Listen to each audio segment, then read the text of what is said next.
So when do you want to know about it? When do you want to get prepared?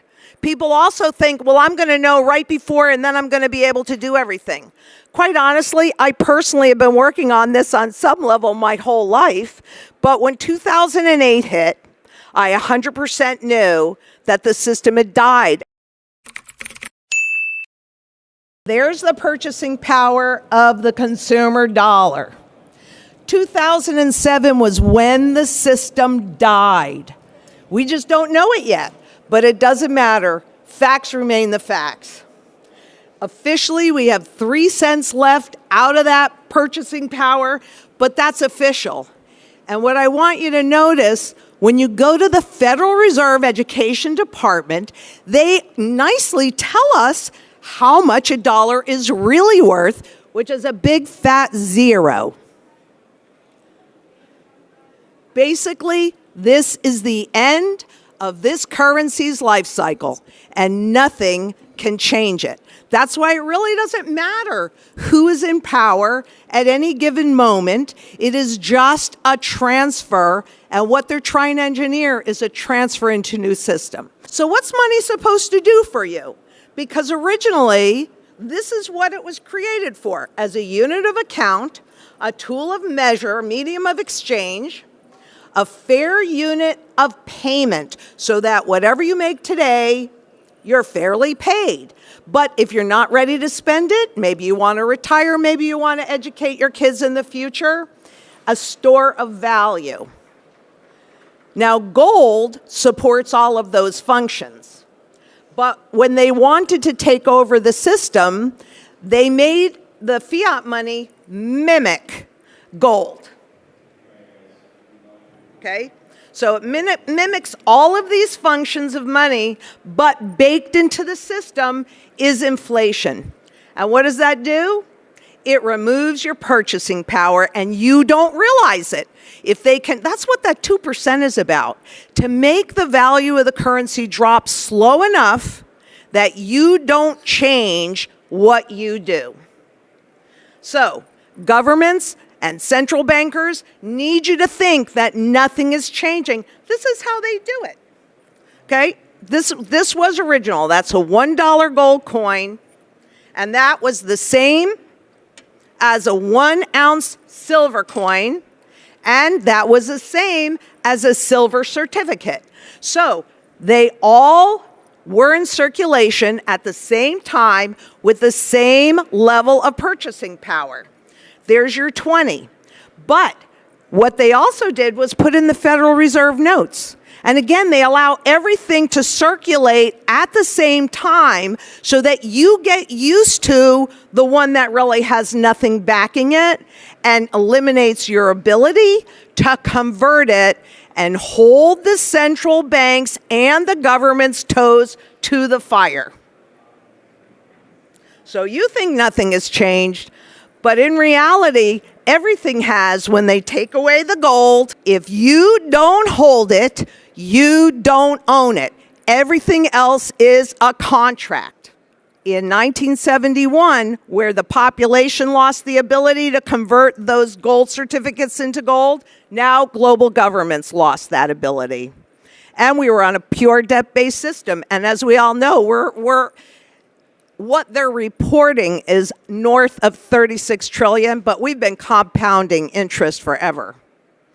So what we're looking at here is the Federal Reserve note. There are the 4 functions of money. This was the promise.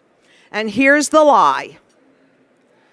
Government fiat money, debt-based, you can print as much of it as you want. Just going down the aisle, you saw how much we could print it. It's in their control, their attempt to control the rate and speed of inflation. You can hold a bill and still maintain a level of privacy, right? Because if you've got it in your pocket, at least at this point, then nobody really knows about it. And they're trying to eliminate that. And it has roughly a 100-year cycle, give or take. And that's typically about how long government debt-based currencies actually survive. But they removed one of the functions when they created it because Do you maintain a store of value over time? Of course not. Inflation erodes its value over time. That is by design. I'm going to tell you a simple fact. Inflation is not a monetary phenomenon. We think it is. We've been trained to think it is, but it is a fiat money phenomenon. It is an invisible tax, and it is a confiscation of your wealth, of your work, of your time and labor. So when people say to me, oh, well, the government wouldn't confiscate again, excuse me, they've been doing it your entire life. What are they going to do? Stop at the very end when they're getting the last little bit you have and go, oh, but wait, you get to keep your wealth. No, that's not what any of this is about.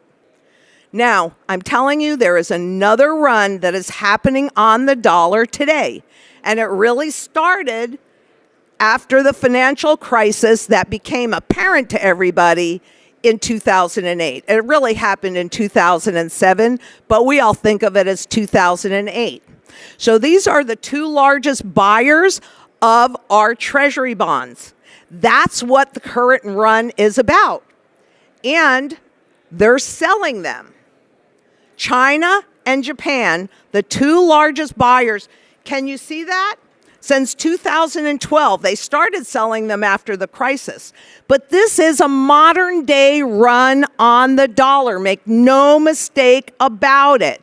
People don't know how to look at it on a day-to-day basis. We don't know. But there it is. There's the evidence. And all they can do about it is print more. People think that, it's when they put the system in, they knew that people marry the legal money of the state, and they cannot help but think that it's going to regain some of its purchasing power. But frankly, it never does. So when do you want to know about it? When do you want to get prepared? People also think, well, I'm going to know right before, and then I'm going to be able to do everything. Quite honestly, I personally have been working on this on some level my whole life. But when 2008 hit, I 100% knew that the system had died, because what they want to transition us into is a digital surveillance monetary system. So whatever little control we had, even with the dollar bills in your pocket, they don't maintain your purchasing power, but they do maintain your principal. Well, guess what? In a digital system, what the central banks are saying is there is no limitation to how low they can push those interest rates. When you've lost all the purchasing power, what's left? It's called the principal. So that's what they're attacking. That's what the experiment was in 2009, those negative rates. And guess what? Didn't work. But it doesn't mean they won't do it again. We will see negative rates, and it'll happen in the U.S., it'll happen in Canada, it'll happen around the world. What are you going to do to prevent it? And even the newer dollars that come out, they're planning on putting a chip in it.